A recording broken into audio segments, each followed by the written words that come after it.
dans cette première séquence, je vois avec vous ce qu'est le moment d'une force et pourquoi on en a besoin. Donc imaginons une règle droite qui est perforée et on la fixe sur un axe, donc ici. D'un côté on place une masse de 200 grammes, et puis on la maintient en équilibre en plaçant notre main de l'autre côté à 10 cm. Donc on est à 10 cm de l'axe de part et d'autre. La masse elle est soumise à son poids et finalement la force que je dois exercer de l'autre côté, c'est exactement ce poids. Effectivement, quand je mesure avec un dynanomètre, c'est égal à 2 newtons. Et si on prend G est égal à 10 newtons par kilogramme, on obtient que le poids de cette masse, elle est de 0,2 fois 10, parce que 0,2 kg, ça fait bien 200 grammes. Et donc on retombe bien sur 2 newtons. Maintenant, si je place ma main plus loin, à 20 cm, je vais ressentir que je dois exercer une force plus faible. Et finalement, cette force-là, elle est de 1 newton.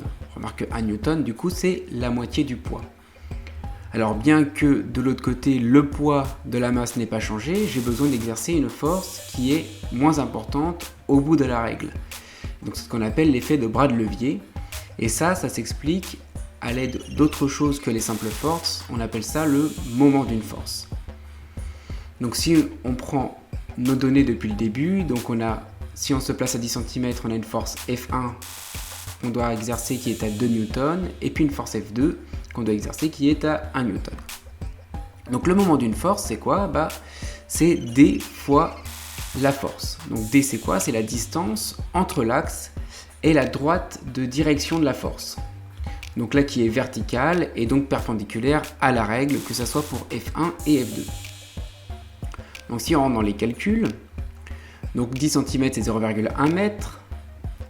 Donc pour D et pour D1 et pour D2, donc on a 0,2 m. Parce que la distance doit s'exprimer en mètres. Donc si je calcule le moment pour le poids, donc on va faire D fois le poids, ce qui nous donne 0,1 fois 2, donc 0,2 Nm. Parce qu'un moment s'exprime en Nm. Le moment de la force F1, ça va être D1 fois F1, et donc 0,1 fois 2 est égal à 0,2 Nm, et donc on a bien le moment du poids et le moment de F1 qui sont égaux, c'est pour ça qu'on était en équilibre.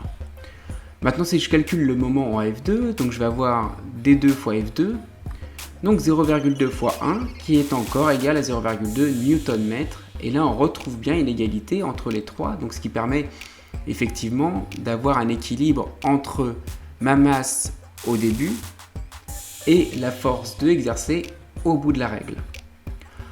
Enfin, dernière chose à voir, c'est l'orientation de ces moments.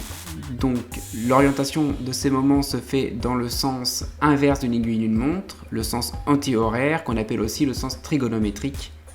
Donc si je me concentre simplement sur les forces F2 et le poids. Donc je tourne autour de mon axe, je remarque que le poids va dans le même sens que la flèche qui tourne autour de mon axe. Donc le moment de mon poids est positif. Ensuite, si je regarde de l'autre côté, je remarque que F2 va dans le sens opposé de la flèche de mon axe. Et donc le moment de F2 va être négatif. Si bien que en équilibre, j'obtiens cette équation-là, donc le moment du poids moins le moment de F2 est égal à 0. Et donc j'ai bien une égalité entre le moment du poids et le moment de F2. Voilà, c'est tout pour cette première partie. On enchaîne avec un petit exercice sur les moments. Donc application du moment d'une force dans un petit exercice. Donc on a une voiture qui est en équilibre avec un contrepoids. La voiture elle a une masse de 1500 kg et j'aimerais calculer la masse du contrepoids. Donc la première chose à faire, c'est un bilan des forces. Donc la voiture elle est soumise à son poids, qu'on va appeler PV pour le poids de la voiture, et le contrepoids est aussi soumis à son poids, qu'on va appeler PC pour poids du contrepoids. Donc ils sont en équilibre, mais nécessairement les deux poids ne sont pas égaux, car ils ne sont pas espacés de la même distance par rapport à l'axe ici. Donc je vais devoir utiliser les moments d'une force. Donc je vais orienter mon axe, et je sais, puisque c'est en équilibre, que la somme des moments est nulle. Donc je vais avoir le moment de PC, il est positif car il est dans le même sens que l'orientation de mon axe. Ensuite, si je continue de tourner, je vais à l'opposé de PV, donc moins le moment de PV, et ça c'est égal à 0, puisqu'on est en équilibre. Donc je vais avoir le moment du poids du contrepoids qui va être égal au moment du poids de la voiture. Qu'est-ce que c'est qu'un moment?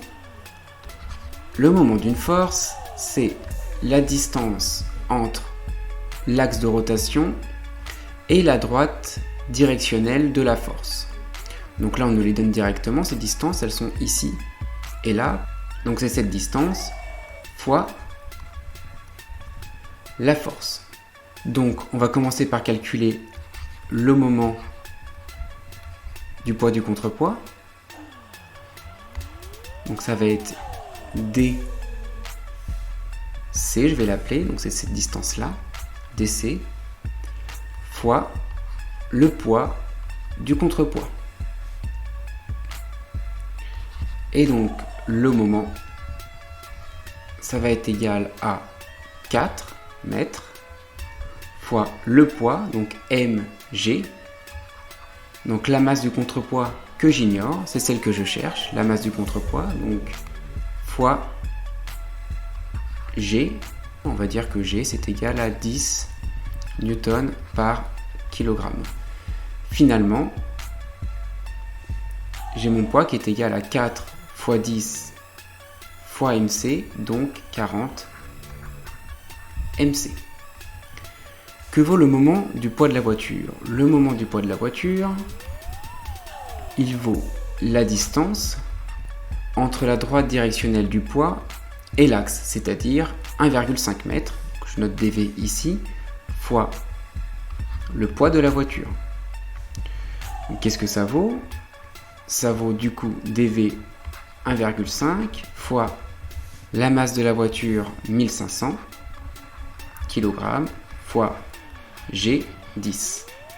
P égale mg. Toujours le poids est égal à la masse fois G la gravité, l'accélération de la pesanteur.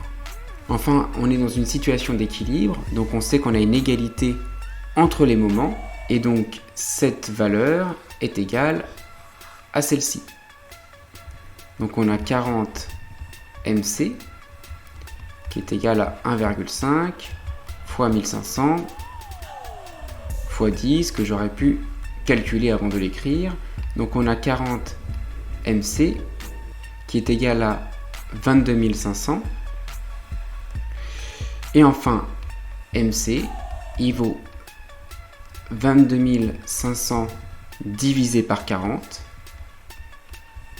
On va diviser par 40 pour isoler mc.